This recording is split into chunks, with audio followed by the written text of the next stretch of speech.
श्री हरिवंश दोस्तों, पिछले वीडियो में मैंने आपको बताया था कि जब राजा परीक्षित की गर्भ में ही मृत्यु हो गई थी तो भगवान श्री कृष्ण ने आखिर उन्हें पुनः जीवित कैसे किया था।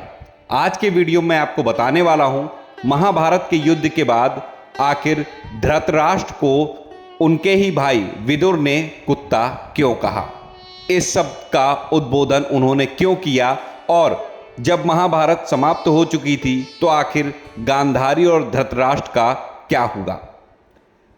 दोस्तों, विदुर जी तीर्थ यात्रा में महर्षि मैत्रेय से आत्मा का ज्ञान प्राप्त करके हस्तिनापुर लौट आए। अपने चाचा विदुर जी को आया देख धर्मराज युधिष्ठिर, उनके चारों भाई धृतराष्ट्र, संजय, कृपाचार्य, कुंती, गांधारी, द्रौपदी, सुभद्रा, उत्तरा, कृपि तथा पांडवों के परिवार के अन्य सभी नर नारी अपने पुत्रों सहित दूसरी स्त्रियां सब के सब बड़ी प्रसन्नता से मानो एक मृत शरीर में प्राण आ गया हो ऐसा अनुभव करते हुए उनका स्वागत के लिए पहुंचे। सभी ने उनका स्वागत किया। जब वे भोजन एवं विश्राम करके सुखपूर्वक अपने आसन पर बैठे थे तभी युधिष्ठिर ने विनय से सर झुकाकर कहा, चाचा जी, आप तीर्थ यात्रा करते हुए द्वारका अवश्य ही गए होंगे। वहाँ हमारे भाई बंधु यादव लोग, जिनके एकमात्र आराध्य देव श्री कृष्ण हैं, अपनी नगरी में सुख से है ना। आपने यदि जाकर देखा नहीं होगा तो सुना तो अवश्य ही होगा।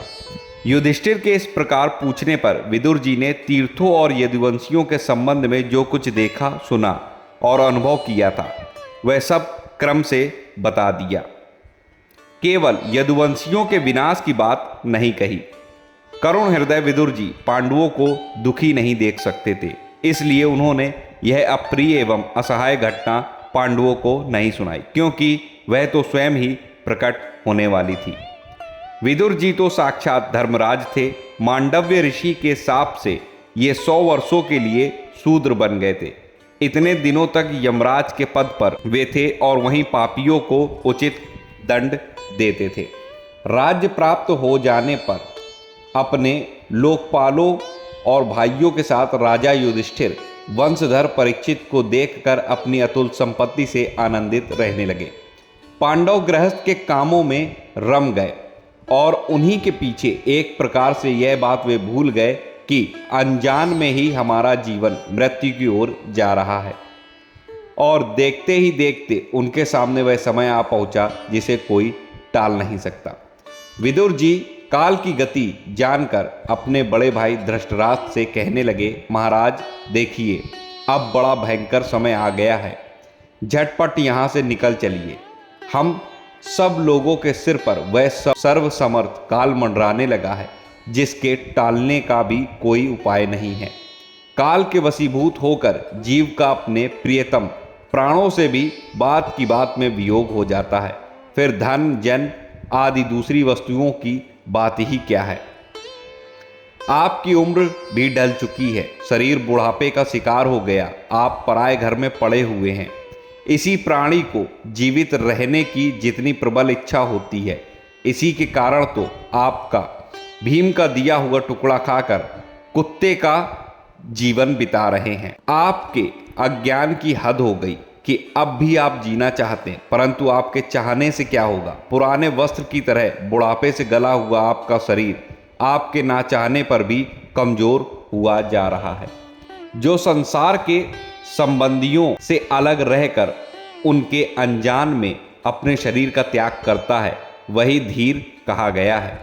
इसके आगे जो आने वाला समय है वह प्रायः मनुष्यों के गुणों को घटाने वाला होगा। इसलिए आप अपने कुटुंबियों से छिपकर उत्तराखंड में चले जाइए। जब छोटे भाई विदुर ने अंधे राजा धृतराष्ट्र को इस प्रकार समझाया तब उनकी प्रज्ञा के नेत्र खुल गए। वे भाई बंधुओं के इसने पासों को काटकर अपने छोटे भाई विदुर के दिखलाए हुए मार्ग से निकल पड़े। पतिव्रता सुबल नंदिनी गांधारी भी अपने पति के पीछे चल पड़ी। युधिष्ठिर ने प्रातःकाल संध्या वंदन तथा अग्निहोत्र करके ब्राह्मणों को नमस्कार किया। इसके बाद जब वे गुरुजनों की चरण वंदना के लिए राजमहल में गए तब उन्हें धृतराष्ट्र, विदुर तथा गांधारी के दर्शन नहीं हुए। युधिष्ठिर ने वहीं बैठे हुए संजय से पूछा कि आखिर मुझे चाचा चाची और पिताजी क्यों नहीं दिख रहे? तब संजय बोले, कुलनंदन, मुझे आपके दोनों चाचा और गांधारी का कुछ भी पता नहीं, वे तो मुझे ठग कर चले गए हैं कहीं। इस प्रकार संजय कह ही रहे थे कि तुम्बुरु के साथ देवर्षि नारद वहां आ पहुंचे। देवर्षि नारद से युधिष्ठिर ने कहा, भगवान, मुझे अपने दोनों चाचाओं का पता नहीं लग रहा, न जाने वो दोनों कहाँ चले गए हैं। देवर्षि नारद ने कहा, धर्मराज, तुम किसी के लिए शोक मत करो, क्योंकि यह सारा जगत ईश्वर के वश में है। सारे लोक और लोकपाल विवश होकर ईश्वर की ही आज्ञा का पालन कर रहे हैं। वहीं एक प्राणी को दूसरे से मिलाता है और उन्हें अलग कर देता है। जैसे संसार में खिलाड़ी की इच्छा से ही खिलौनों का संयोग और वियोग होता है, वैसे ही भगवान की इच्छा से ही मनुष्यों का मिलना और बिछुड़ना होता है। यह पंच भौतिक शरीर काल, कर्म और गुणों के वश में है। अजगर के मुंह में पड़े हुए पुरुष के समान यह पराधीन शरीर दूसरों की रक्षा ही क्या कर सकता है। हाथ वालों के बिना हाथ वाले, चार पैर वाले, पशुओं के बिना पैर वाले और उनमें भी बड़े जीवों के छोटे जीव आहार हैं। इस प्रकार एक जीव दूसरे के जीवन का कारण होता है। इन समस्त रूपों में जीव के बाहर और भीतर वही एक स्वयं प्रकाश भगवान, जो संपूर्ण आत्माओं के आत्मा है, माया के द्वारा अनेक प्रकार से प्रकट हो रहे। तुम केवल उन्हीं को देखो। तुम्हारे चाचा हिमालय के दक्षिण भाग में, जहाँ सप्त ऋषियों की प्रसन्नता के लिए गंगा जी ने अलग अलग 7 धाराओं में अपने रूप को 7 भागों में विभक्त कर दिया है, वहीं ऋषियों के आश्रम पर धृतराष्ट्र अपनी पत्नी गांधारी और विदुर के साथ गए हैं। वहां वे त्रिकाल स्नान एवं विधि पूर्वक अग्निहोत्र करते हैं। अब उनके चित्त में किसी प्रकार की कामना नहीं, वे केवल जल पीकर शांत चित्त से निवास करते हैं। भगवान की धारणा से उनके तमोगुण, रजोगुण और सत्वगुण के मल नष्ट हो चुके हैं।